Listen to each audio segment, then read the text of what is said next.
following Cortez's conquest of the Aztec Empire, Spaniards are going to set out throughout the Americas seeking to conquer their own Tenochtitlan, seeking to conquer their own Indian kingdoms, and therefore make their way away from the lower class into the upper class and become powerful just like Cortez had done. We see some conquistadors, as these groups of people would come to be called, set out throughout Central America, South America, and some of these conquistadors are going to meet with some success. For example, we have conquistadors find some wealthy, albeit smaller than the Aztec Empire, Indian kingdoms here in what's today Colombia. In the Andes, Francisco Pizarro will conquer the Incas, which are militarily, politically, wealth-wise, as powerful as the Aztecs. So these conquistadors are going to meet with success, just like Cortez met with success. Most conquistadors, however, are going to not find the next Tenochtitlan, and they're not going to find anything comparable because there's not a lot of Indian empires on the scale of what the Aztecs had. Again, probably the Incas are the only thing that are really comparable when the Spaniards arrive. So most of these expeditions of conquest will not meet with success, and that's going to be the case with the conquistadors who arrive in Texas. One of these conquistador expeditions that's going to arrive in Texas is going to be led, at least initially, by our old friend here, Panfilo de Narvaez. So as we mentioned, Narvaez was an aristocrat, a wealthy friend of the King and Queen of Spain.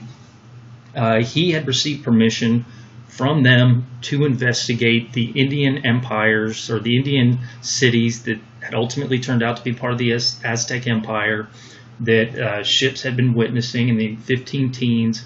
He'd received permission from the King and Queen to investigate them, but before he'd arrived in the Americas, Cortez had already sailed illegally to conquer them, and Narvaez again had arrived off the coast of Mexico trying to arrest Cortez, but himself had ended up being imprisoned by Cortez and had his eye poked out. Narvaez had to sit there for over a year as Cortez's captive, at the end of which Cortez, instead of being arrested, imprisoned, killed for keeping him captive and for marching or sailing without permission, was instead rewarded by the King and Queen by making him governor of New Spain. So if you're Narvaez, you look at Cortez in this position of power and you say, that should have been mine. I'm the one that received permission from the King and Queen of Spain. This guy marched illegally, and here he is being rewarded for his crimes. Again, the King and Queen had to do that. Otherwise, Cortez could have stayed as the head of the former Aztec Empire, made himself the king. So you understand it from the King and Queen's point of view. But if you're Narvaez, it's not fair. I did things the right way. I went through the legal channels. It should be me. Narvaez, he's not the most understanding guy. As a matter of fact, he's kind of petty. He's jealous, and he's going to be extremely jealous of Cortez. Well, the King and Queen, they understand where Narvaez is coming from. So after he's released, Cortez releases him, Narvaez is going to go to them and say, I want my own Indian empire. Well, the King and Queen are going to look at the maps that have been assembled by guys like Pineda, and they're going to look just north of Tenochtitlan, now Mexico City, and they're going to see this area, and they'll say, well, I'll tell you what, Narvaez, why don't you go investigate this region here? Anything you find there, you can, rule over it. You can dole out lands to your followers. Again, you have to give a portion of what you find to the King and Queen. But for the most part, this will be your land. You'll become governor of this land north of New Spain. So this will be Cortez's area. But up here, this will be Narvaez's area. I'm sure there are a million Indian kingdoms in this area, just like they are down here. You'll find your own Tenochtitlan. We all know, and we talked about last time, that this area north of New Spain, not New Spain, down here we had, again, the advanced Indians.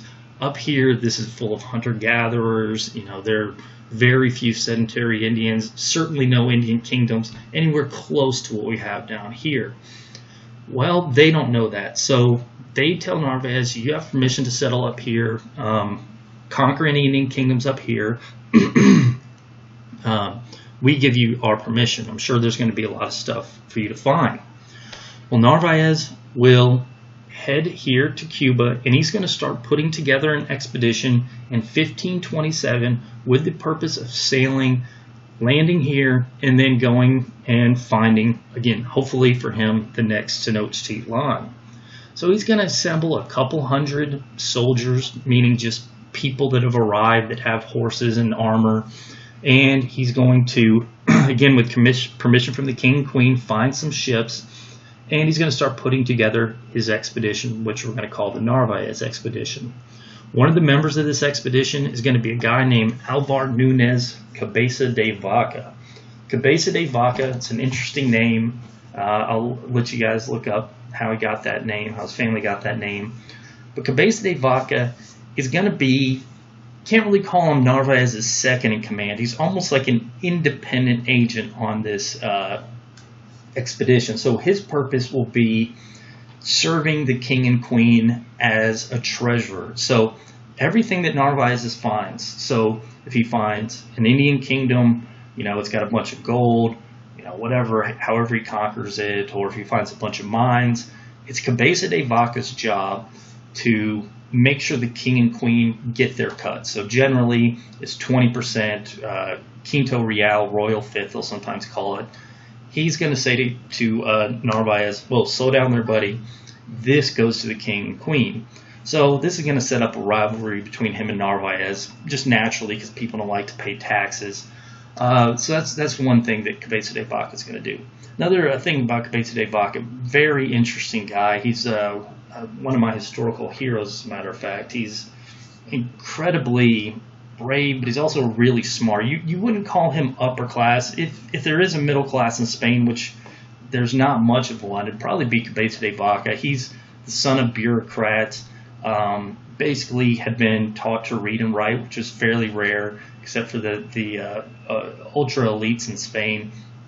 So he knew how to read and write, but you would call him a bureaucrat, maybe a middling bureaucrat. Probably doesn't have a chance to become governor or anything like that, but somebody who's going to serve in maybe lesser positions.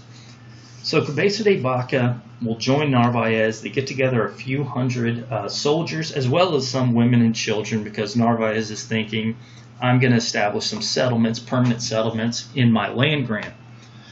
So the Narvaez expedition gets together 1527. Initially, it's going to be delayed by some hurricanes, but then it's going to set off in 1528. Now, here's the thing. The expedition is planning to go here, so northern Mexico. Now, what's today northern Mexico, just south of Texas. But when they set off in April 1528, they're intending to go here, but they end up going here to what's essentially Tampa Bay, Florida. This is confusing. I don't even know how to explain it, because they're trying to go to an area where the land is to the west, but they end up going to a place where the land is to the east. I don't know what they're thinking, but they're going to end up getting confused and landing in Florida instead. Part of this explanation is the fact that there's these weird Gulf currents that form this sort of swirl here that naturally bring you over here to Florida. So you set off here and your ships are going to start drifting in this direction, but that still doesn't explain, hey, you know, shouldn't the sun be setting in the other direction type of thing. So big mistake on Narvaez's part, but they see land, get to the areas, again, right around Tampa Bay, Florida, and they're going to decide to get off the ships and investigate. So about 400 soldiers are going to disembark the ships, and what their plan is they're going to say, we're going to go into the interior, look and see if there's anything in here. Ships sail up and down the coast. We'll meet you a little bit further down the coast, but we're going to go into the interior. So Cabeza de Vaca and Narvaez and those 400 soldiers get off and go into the interior of Florida. Now, Florida is full of sedentary agriculturalist Indians. By this point, corn, beans, squash had reached Florida, and the Indians of Florida had been growing these things for hundreds of years. They live in sedentary villages. Thing is, though, agriculture is a fairly recent arrival compared to other areas, and the fact is Florida is not as good for growing these crops as other areas like up here, and we'll talk about that more in a second. So the Indians they encounter, they're not going to be as advanced as the Indians that they'll later see. Small villages of maybe 100, 200 people, and Narvaez is going to go in there. This isn't what he's looking for. He's looking for large cities, tens of thousands, hundreds of thousands. He's looking for a kingdom or an empire where a single ruler rules over a lot of people. He's not looking for small villages. So Narvaez is going to go from one village to another, finding these small villages of Florida Indians, and he's going to start saying, where's the big stuff? Where are, the large cities? And, through translation, it's going to obviously get confused. The Indians are going to constantly point north to a place they call Appalachia. They're going to say, it's up north, it's Appalachia, Appalachia. So Narvaez, in his mind, is thinking, Appalachia must be the next Aztec Empire. This must be the next Tenochtitlan. That's the kingdom of Indians in this area. That's where the gold is. That's where the silver, that's where the highly valued things are. Well, Narvaez is going to start walking through Florida, and he's going to discover that Florida is Florida, meaning it's full of mosquitoes, swamps, alligators, all this bad stuff. As they start going from one place to another, they're going to run out of food fairly quickly. As a matter of fact, they at one point try to go close to the coast to get back towards the ships. The ships had been searching up and down for a while. They lost touch with them. The ships are going to end up sailing back to Cuba. But the men are slowly going to start running out of supplies. So what they'll start doing is finding those small Indian villages, start robbing them of their corn. This is going to get the villagers spreading the word that, hey, these shiny suit-wearing white guys with beards are coming through. Watch out. And you'll start seeing these Indians occasionally attack the Spaniards with these poison arrows that they have. And the Spaniards will start losing a couple men due to that. And again, Indians will start abandoning their villages before the Spanish arrive. The Spanish will start trying what Cortez did. Whenever they can get to an Indian village, what they would do is they'd usually set up a meeting, capture the leader, and then once they capture the leader, demand that people bring them food. But eventually people just learn, hey, don't go near these guys because that's what they're going to do. So the Spanish, through these horrible conditions, keep pushing north, trying to find this Appalachia. What the Indians were probably referring to was nothing like the Aztec Empire, but it was impressive to them. What they were probably talking about was the Mississippi culture. So northern Florida is the beginning of those Mississippi culture Indians that we talked about before, those people that live in these cities. It can be tens of thousands of people, wooden homes, extensive trade, pottery, trade with the Southwest, these mounds. That's going to be the defining feature of the Mississippi culture. Excess food. They're very impressive compared to what most people think about Indians. And they are very impressive to the people of Florida who don't have that level of sophistication in agriculture. But when Narvaez and his forces reach the edge of Mississippi culture, they're going to find the first Mississippi culture cities, and they'll be somewhat impressed, but they're not going to find the Aztecs. They're not going to find that level of technology. They're not going to find the gold and silver the Aztecs have. And by the time, as a matter of fact, they reach Mississippi culture, sort of the edge of it, Narvaez and his men, they died. A lot of them have died of the poisoning. They're starting to run out of supplies.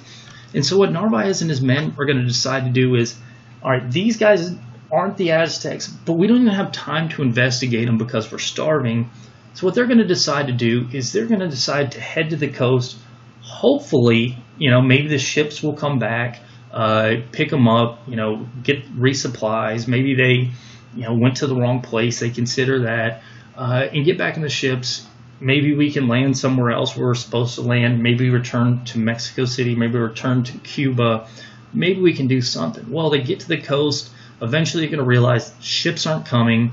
And by this point, they've upset so many Indians that occasionally Indians will attack them if they leave the area around the coast. So these Spaniards start dying off. Their horses they brought with them, a lot of them are going to be dying off. And so they're going to decide to, basically slaughter their horses. We got to eat. And they're also going to use the horse hides to help create boats. What they'll do is they'll start chopping down nearby trees, and with the idea of creating boats to sail back to Mexico City themselves. So we're not going to be conquering anything at this point. We just need to survive. Well, they start building these rafts, and in order to do so, they're going to start melting down their armor to create nails, using horsehide to waterproof them.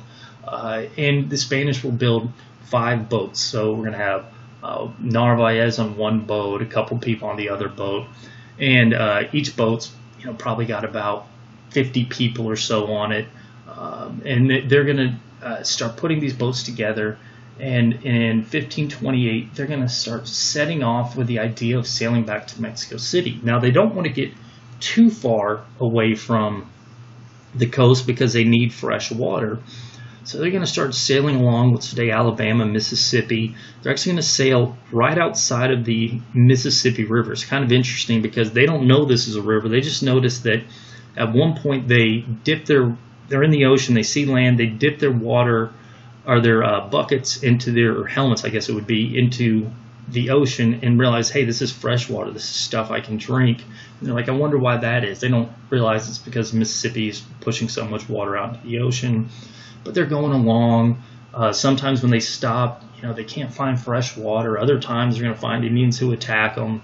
And so as they go along, some people start getting delusional. It's kind of interesting. A lot of these guys, most of these guys don't know how to swim. Some fall off and drown. Some start drinking seawater.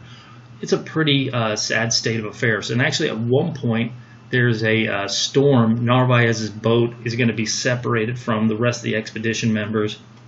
It's going to drift off into the ocean, and Narvaez disappears from history. He's gone, doesn't ever, get his own Aztec empire, doesn't find his own Tenochtitlan. He's just gone from history.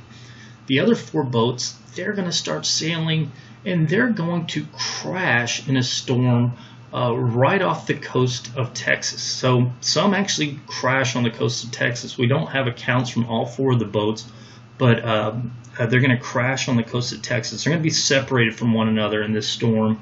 The one that we're going to concern ourselves with is one that's going to crash, we think, on Galveston Island. There's some debate about this, but this is going to be the boat carrying Cabeza de Vaca. So Cabeza de Vaca and a couple dozen other Spaniards are going to land on Galveston Island. By this point, they've been out to sea a while. They haven't been eating.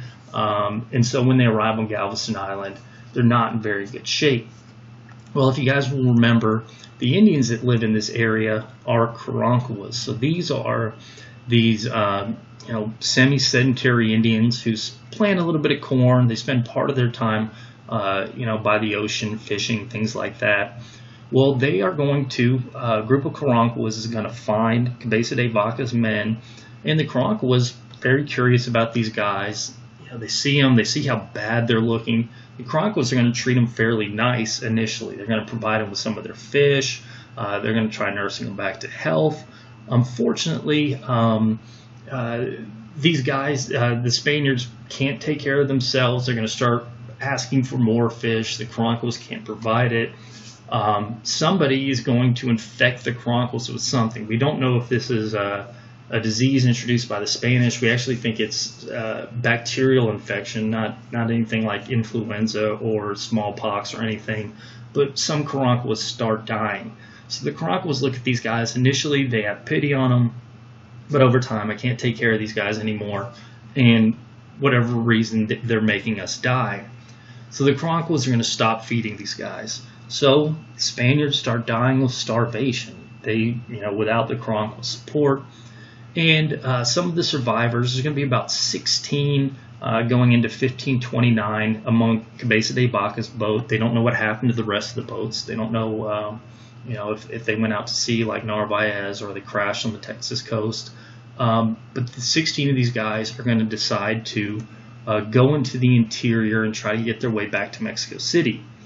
Well, getting to the mainland, you got to cross the water. A lot of these guys don't know how to swim. Some of them are going to drown on the way over. Others are going to die of starvation soon after arriving. The one person who doesn't is Cabeza de Vaca. So Cabeza de Vaca will be the sole survivor of his raft that landed on Galveston Island. And what Cabeza de Vaca is going to do from 1529 to 1534 is he's going to wander around central Texas just surviving. He's going to start meeting with various Indian groups. We think it's primarily Karankawas and Coahuiltecans, and he's going to become this trader. He will basically, find items from the coast, meet with Coahuiltecans, maybe bring them fish, and then get, deer hides, something like that, bring it to the Karankawas, maybe find a group of Karankawas over here, trade with a different group of Karankawas over there. And he becomes this trader. He learns different languages here in central Texas, and then along the coast starts speaking them. The Indians of Texas, even though they couldn't communicate with one another, well, at least a lot of the Indians couldn't communicate with one another, they generally had a hand sign language system they shared, and so he learned that. That helped him facilitate trade. And the fact that he's, got a beard, physically appears different than the Indians, that's going to kind of make him a novelty. Though I should point out, very soon, Cabeza de Vaca, his clothes are going to wear out. His skin's going to get very tan from being exposed for so long. So really the only thing that's going to set him apart, he has to start wearing furs and clothing like the Indians, is going to be his beard after a while. Cabeza de Vaca moves around, trades for a very long time. Eventually he'll be enslaved by a Coahuiltecan band here in central Texas. I can't get into that too much, but he's going to be forced to perform, stay up all night, put keep smoke on the fires, keep mosquitoes away. Kind of horrendous life, and he describes how poor living is for the Coahuiltecans, as we've talked about before. They're eating lizards, deer poop, stuff like that. Well, about 1534, Cabeza de Vaca's band of Coahuiltecans will run into another band of Coahuiltecans, and they're going to have a brief, meetup. Again, Coahuiltecans sometimes fight one another, sometimes friends with one another. This band and this other band happen to be friends. Well, Cabeza de Vaca notices that in the other band there are 3 other people. So there's going to be 2 other Spaniards. Again, by this point, only thing distinguishing them from the Indians would be their beards. And there's also going to be black man, a person of African ancestry. That is going to be a guy named Esteban. Okay, so as we mentioned, the Spanish have begun importing African slaves under the idea that Africans are not Christian, so it's okay to enslave them. We don't know a lot about Esteban's ancestry. Some people say he's Arab, but I think most people believe he's sub-Saharan African. Most of the Indians are going to describe him as black. And so we have this guy that was a slave brought over by the Spanish. When Narvaez's expedition left, a number of slaves were brought along with it. One happens to be Esteban, and actually his owner was a man named Dorantes, who was one of the 2 Spaniards. By this point, though, all the Spaniards are slaves, just like Esteban. So they're one group of Coahuiltecans with the 2 Spaniards and Esteban, and then the other group with Cabeza de Vaca. Well, Cabeza de Vaca is going to meet with the 3 other Christians, is the way they're going to describe them. By that point, Esteban had converted to Christianity. And they are going to plot their escape. So one night in 1535, the 3 Spaniards and Esteban will escape from their Coahuiltecan bands, and they're going to start trying to make their way south to Mexico City. Now, this is going to be an interesting adventure that's going to take over the next year. We don't know exactly dates. Dates are a little bit sketchy here because Cabeza de Vaca is later going to tell the accounts of his expedition, and he's going to be unclear on certain things. We don't know exactly where they go. There's a lot of disagreements about where they go and when. So you might see different maps. Some people claim Cabeza de Vaca goes through the Panhandle. That's pretty ridiculous. But what we think is that they go through what's today the Rio Grande Valley into northern Mexico, then cut back up into the Big Bend. They have a bunch of crazy adventures, like Cabeza de Vaca will later describe, encountering people believed in these demons. He'll talk about at one point they encounter a group of Indians who had just gotten into a fight with a different group of Indians, a group of Coltecans. Man was shot with an arrow. Cabeza de Vaca pulls this arrow out of this man's chest using techniques he'd learned in Europe. The man manages to survive, and they think Cabeza de Vaca is this miraculous healer. For this reason, if you ever become a doctor in Texas, you'll see Texas Medical Board has a cow head as their symbol, because the Cabeza de Vaca is considered the first, at least, recorded surgery in Texas. But these guys will continue around meeting these Indian groups, and they're going to earn this reputation as healers because of Cabeza de Vaca. They're going to teach some Indians the basics of Christianity. They're going to be almost like rock stars on their journey back, because a lot of people hadn't seen people with beards before, lighter skin, or in the case of Esteban, darker skin. And so they're going to start actually gathering followers. So as they move along, Indians will actually start following them. And again, they have these crazy descriptions of people. One place they talk about people that would dry deer hearts. I mean, the descriptions they're talking about are very interesting, because as we'll talk about in a little bit here, we don't get this view from later explorers for reasons we'll get into. So they move through. We think they go into the Texas Big Bend. We're almost positive they're going to pass through La Junta, because Cabeza de Vaca is going to say, for the first time on my journey, I see houses that really look like houses. And as we talked about, the Juntans are this lower branch of the Pueblos, and Pueblos live in these adobe homes. So when he passes through La Junta, he will see these adobe homes. And as he's here, he's going to hear these stories about people to the north that live in even bigger homes. So again, the Juntans are sort of the outskirts of the Pueblo culture. The bigger population of the Pueblos are up here, and so the Juntans are going to describe things like people up there have large homes. They have this crazy jewelry. They actually show them some copper plates and some turquoise, which Cabeza de Vaca mistakes as jade. And they say there's these kingdoms to the north. Well, Cabeza de Vaca, that'd be interesting to investigate, but I'm in no shape to investigate it now. So instead, he and his men will start walking through here. They're going to hear more stories of the Pueblos, but they're going to decide we got to start heading south again. We got to get back to Mexico City. We're not in any shape to investigate anything. Well, as they start heading south, they're going to start seeing that in the time they've been gone, the frontier of the Spaniards have been moving north. The Spaniards seeking out Tenochtitlan, or the next Tenochtitlan, had been moving north, and also preceding them were slavers. So the Spanish, wanting slaves to perform various tasks, had sent these slavers out who'd capture these Indians up here and then bring them south for use in mines. We'll talk about that more later. So he goes south, and he's going to get this huge following of Indians. They think these guys are rock stars, and that's probably the best comparison you can get. But when he gets to this area, Indians are going to start running away from him, because the only Spaniards they've seen are those who enslaved them. So Cabeza de Vaca and his group, they finally get down here. A group of slavers encounters Cabeza de Vaca. Initially, they think he, Esteban, and the other two are Indians, but then they quickly learn, no, these are survivors of the Narvaez expedition. They're then going to bring Cabeza de Vaca and the other three back to Mexico City, where Cabeza de Vaca is going to write down an account of his expedition.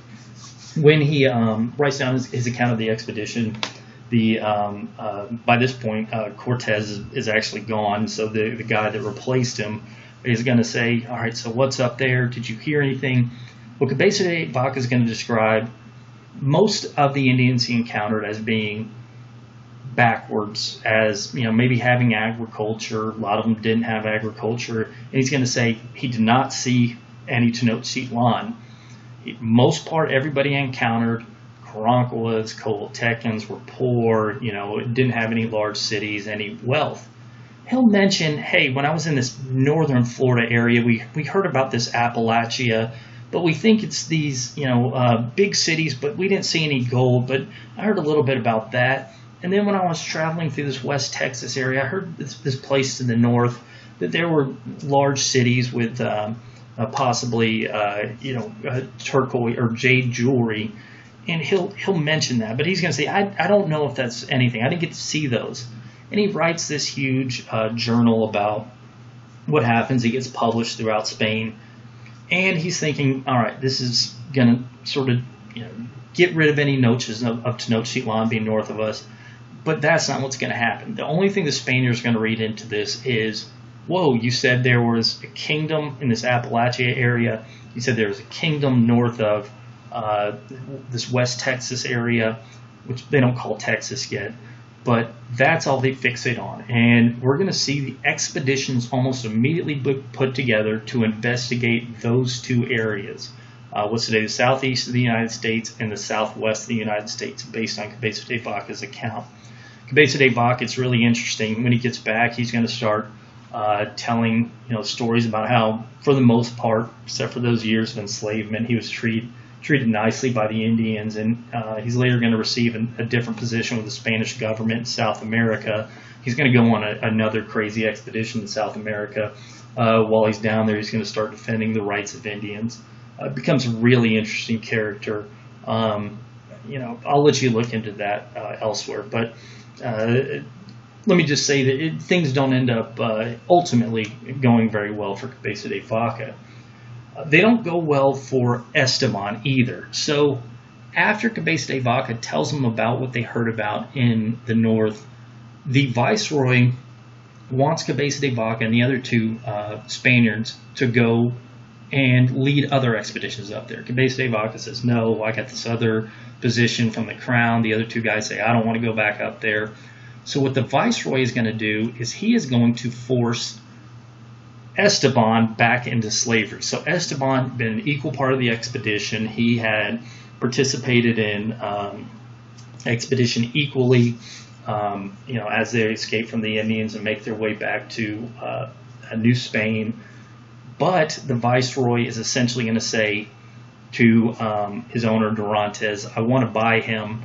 And he paid an exorbitant amount of money. Esteban then becomes property of the viceroy, and the viceroy is going to say, I want you to lead an expedition to investigate this area you guys didn't see, which we know is the Pueblos. They don't know that. They think it could be the next Tenochtitlan. Esteban go up there. Well, Esteban will be joined with a guy named Francisco de Niza. Francisco de Niza is a friar. He wants to go north to find people to convert. And he and Esteban are going to get together, small expedition, a number of Indians. They had essentially slaves that they from central New Spain. And they're going to start proceeding north in 1539 to see what, who these people are north of the area the Cabeza de Vaca and the other three had seen initially. Well, Esteban and some of the Indians are going to go out ahead of the Niza and the rest of the Spaniards. What they're going to see in the distance is going to be Pueblos. As we talked about the Pueblos, these large cities, sometimes tens of thousands of people, and they're going to see these huge buildings in the distance. And the Indians with Esteban, they're going to think that and Esteban himself, that the buildings might be made of gold. Now, the reason they think that is because they're looking from a distance, the sunlight shining on them, there's this mica or fool's gold in the adobe, and it shines at sunlight. Well, Esteban's going to go ahead and investigate the cities. Some of the Indians are going to go back to describe to Niza what they saw. Esteban's going to go forward, and what happens with Esteban is he's going to get killed. So we don't know exactly what happens. We think he goes into a Pueblo village. We don't know what happens, but the Pueblos end up killing him. Well, Niza He's going to learn through an Indian what happens to Esteban, but he's also going to learn about these golden cities, and he's going to take this information back to the Viceroy, and the Viceroy will say, well, this is confirmation that there's another Tenochtitlan. There's these cities of gold to the north. They actually tie it to this 7 cities of gold legend that the Spanish had been passing around for some time. This is going to get this guy named Francisco Coronado to put together another expedition of conquest. So Francisco Coronado, fairly wealthy Spaniard, he had arrived in the New World a while ago, and he'd been waiting for rumors of a Tenochtitlan. He'd read Cabeza de Vaca's account. He'd been eagerly waiting Niza's report of what was in the north. Now he hears there's 7 cities of gold, and this says to him, hey, I can become the next Cortez. He's going to start recruiting soldiers. He's actually going to recruit women, children, a number of Indian slaves, and they will head north in 1539, beginning of 1540, to investigate these 7 cities of gold. Well, they're going to start arriving in the area of the Pueblos in 1540. As we talked about, Pueblos, large cities,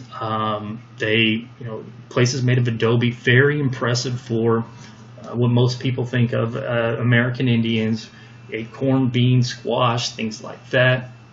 And so cities, again, thousands, tens of thousands of people, some instances. Well, Cortez is going to arrive among them, and he's going to find, again, a lot of people, but this isn't Tenochtitlan. The Pueblos aren't like the Aztecs in that they don't have a central ruler, central capital city. One Pueblo has its own chief. Next Pueblo has its own chief. They're not under a single chief. There's no empires. They're not at that level of political sophistication that you saw in Mesoamerica. So when Coronado gets into the Pueblos, he can basically take over a city with his forces, but the second he leaves that city, there's no political ties between one Pueblo city and another. So the second he leaves, they're going to go back to doing their own thing. They're not going to pay tribute up to this other guy. It's not like in the Aztecs where everybody was used to paying up to the top. And so when Cortez took it over, they started paying up to Cortez. There's no history of that in Pueblos. So Coronado gets there, goes into one Pueblo city, demands food. His men demand women. The Pueblos supply it because Coronado's forces are more powerful than they are. But then the second they leave, they go back to doing their own thing. Well, they get to the next Pueblo, maybe can get what they demand from there. But again, the second they leave, the last Pueblo that Pueblo is going to start ignoring them. So he's finding that it's not going to be as easily conquered as Tenochtitlan. And he's also going to find these things aren't made of gold; they're made of adobe. So he's really disappointed about that. So this isn't Tenochtitlan. There's no Tenochtitlan here. That's just not the way the Pueblos operate. And so Coronado goes from one city to the next, taking food, but not finding gold, not finding any jade, not finding any silver. And so he starts to get upset. Well, eventually he's going to arrive in a Pueblo, and he's going to learn from a slave of the Pueblos, a guy named, the Spaniards are going to call El Turco, or the Turk, because he looks Turkish. It looks like the people from the area of Turkey. That the Turk is going to say to Coronado, there's no kingdom of gold here, but I know where one is. So the deal with the Turk is he was a hunter-gatherer Indian. So the Pueblos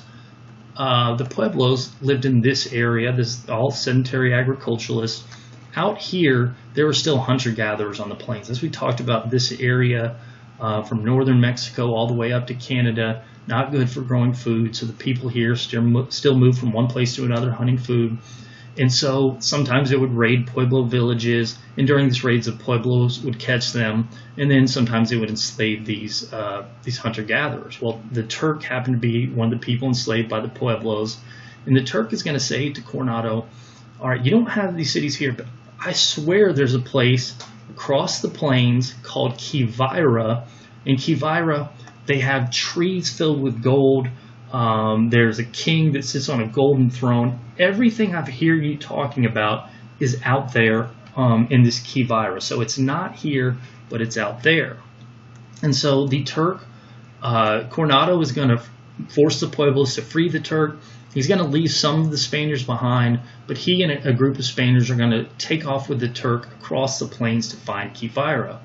It's at this point they're going to pass through Texas, and as they pass through Texas, they're going to go through this high plains area. As we described, the high plains, there's not a lot there. As a matter of fact, Coronado goes through and he calls it a sea of grass. There's stories about the Spaniards couldn't even tell what direction they were going unless they saw the sun, because everything looked the same. They'd have to leave little stakes in the ground supposedly to be able to see what direction they were coming from. As a matter of fact, for days on end, the only thing they would see are these animals. They would see, they'd say tens of thousands, herds of tens of thousands, and that they're describing buffalo. That's the only thing they saw for a long time. They would occasionally run into these hunter-gatherer Indians, Apaches, but again, not many, because this area didn't have a lot of people, simply because it can support a lot of people. So they're going through, and we actually know where they go almost exactly, because farmers in like 1960 have dug up armor, and basically people would go back through Coronado's journals and say, on this day we threw down our armor because it was too hot. Well, farmer digs up the exact sets of armor that Coronado said they threw down. So we know for almost certainty where they went from day to day.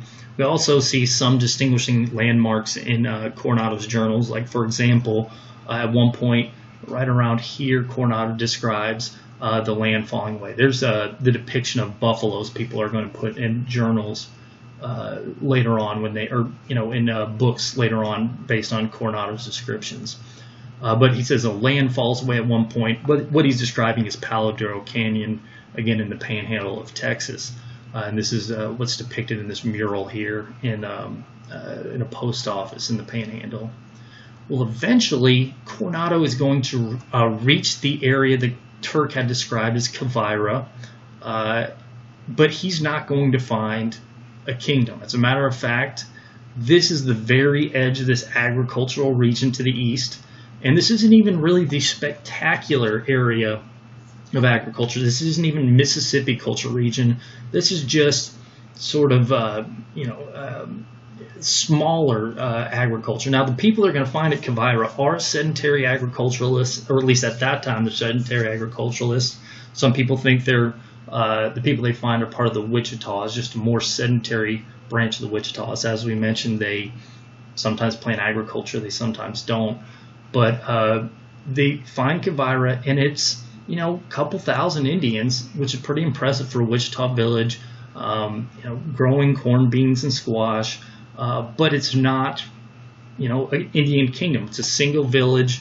It's, no gold, no silver, not anything like Coronado expected, not anything like the Turk explained. Now, what we think had happened is we think the Turk heard what the Spanish wanted, made a story up about City of Gold, because he wanted to be freed from the Pueblos, thought he could get out into the plains with the Spaniards, and then he would make his escape and be able to return to his people.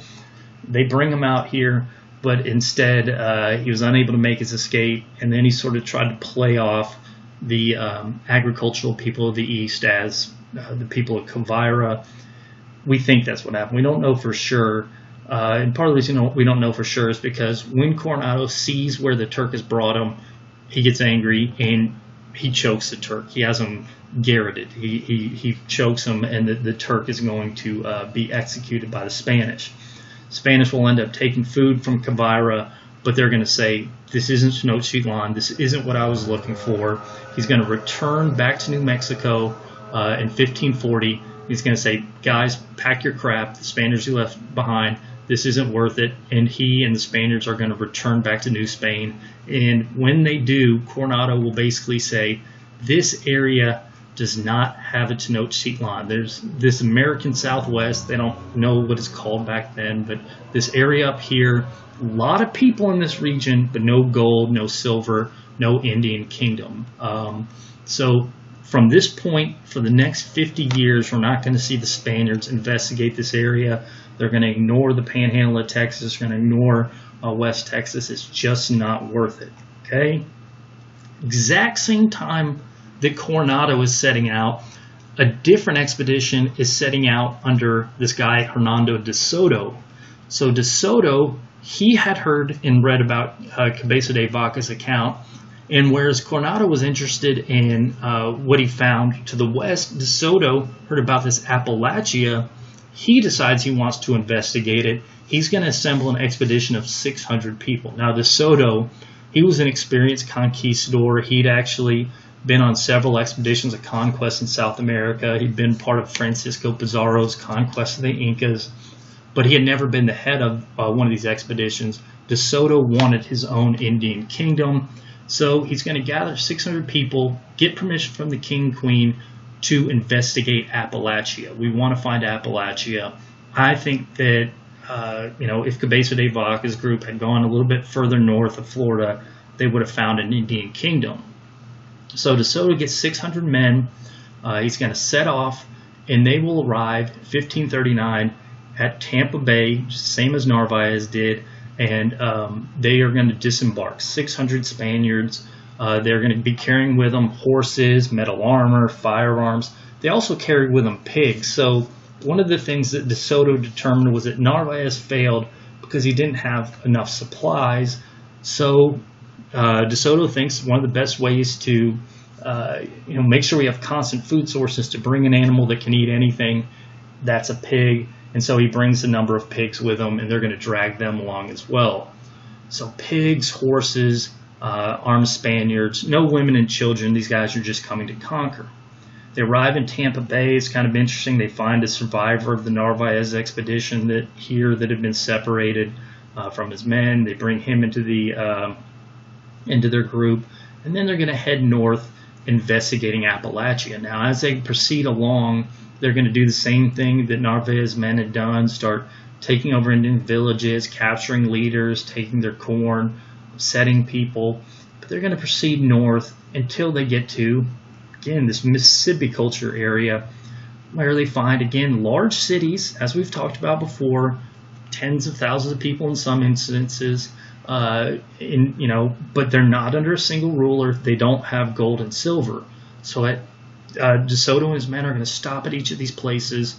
Where's your king? We don't have a king. We have our chief, but the city next door has got its own chief. Sometimes they'll find cities where 3, 4, sometimes 5 cities are allied with one another, but they don't find Tenochtitlan where one city and one king rules over millions of people.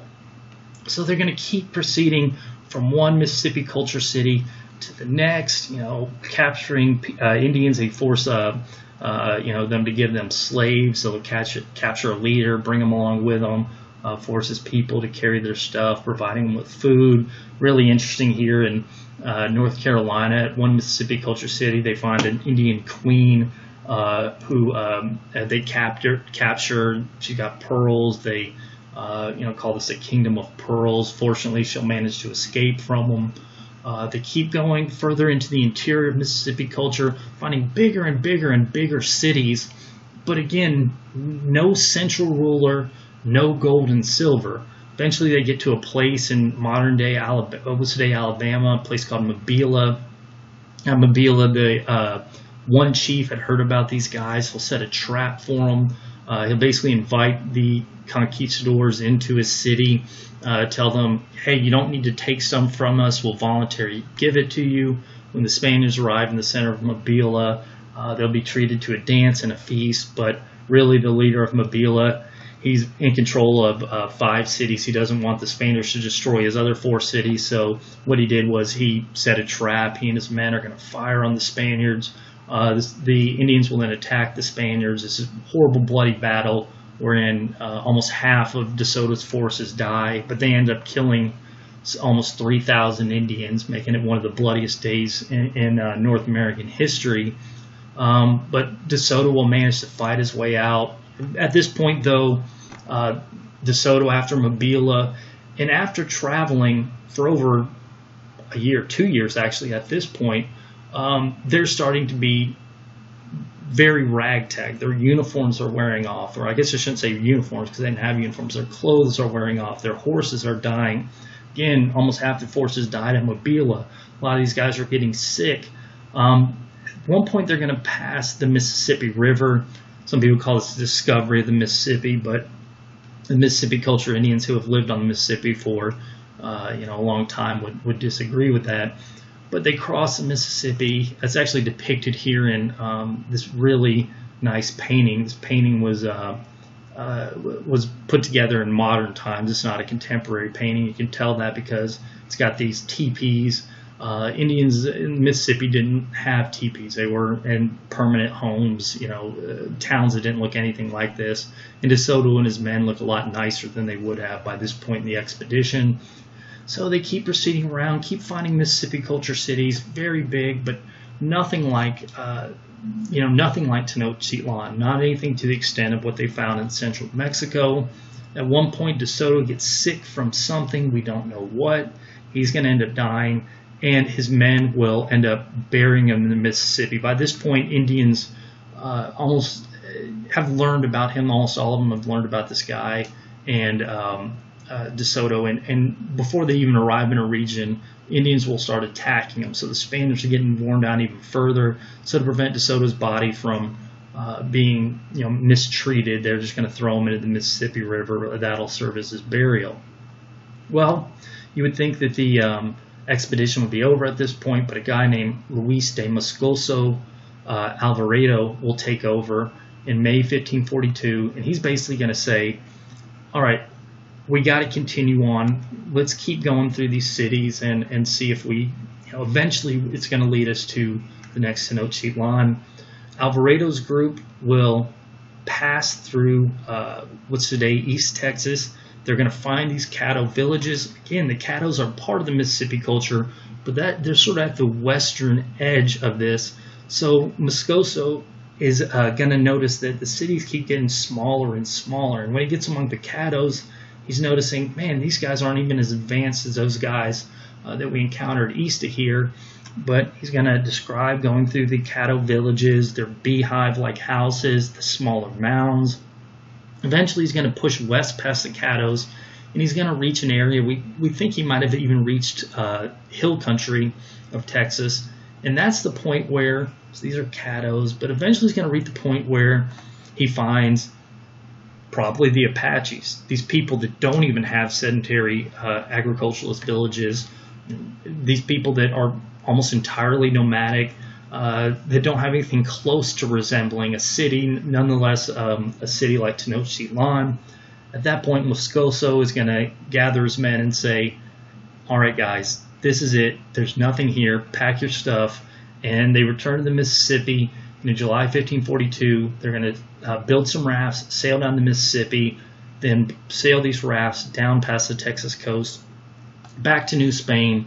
At that point, they're going to inform the Spanish there's no Indian kingdoms comparable to Tenochtitlan, Texas, or this American Southeast. It's not worth it. So altogether, that's 3 different expeditions that have gone through Texas, and all of them have said, hey, Cabeza de Vaca basically said, I didn't see anything close to these cities here, maybe a little bit in La Junta, but nothing on the scale of Tenochtitlan. Coronado confirmed it by traveling through the Panhandle. There's nothing here. There's these pueblos, but they're not Tenochtitlan. And then here we have DeSoto's expedition basically saying the same thing. Sure, there are these Caddos and these large cities, but nothing comparable to the Aztecs. So the Spanish, after this, are going to just basically put an X on this part of the map for the next 50 years.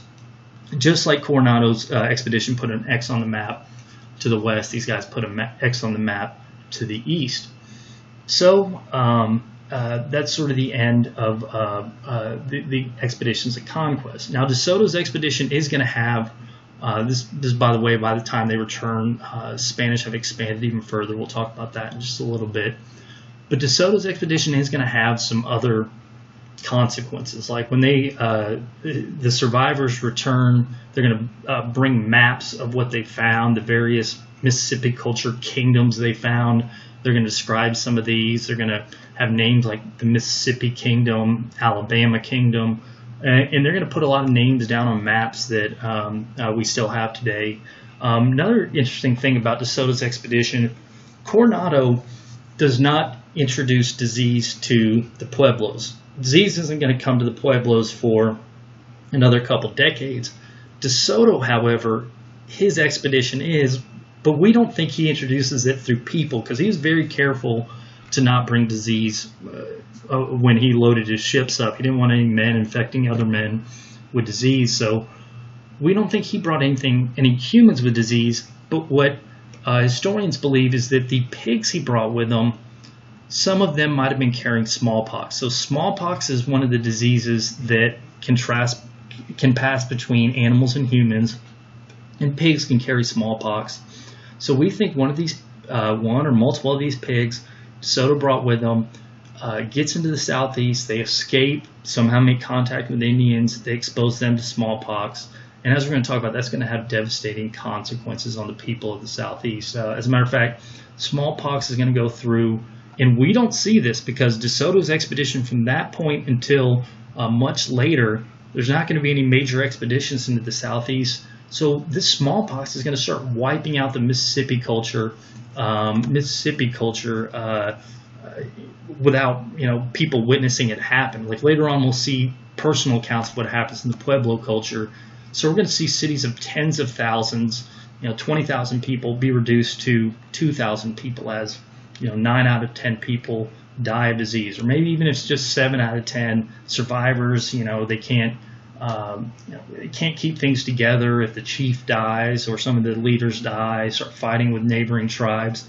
And what happens is a lot of these Mississippi culture cities, what used to be a mound and what used to be a city, when the people die off, maybe they move into the city next to them, and the old city gets grown over.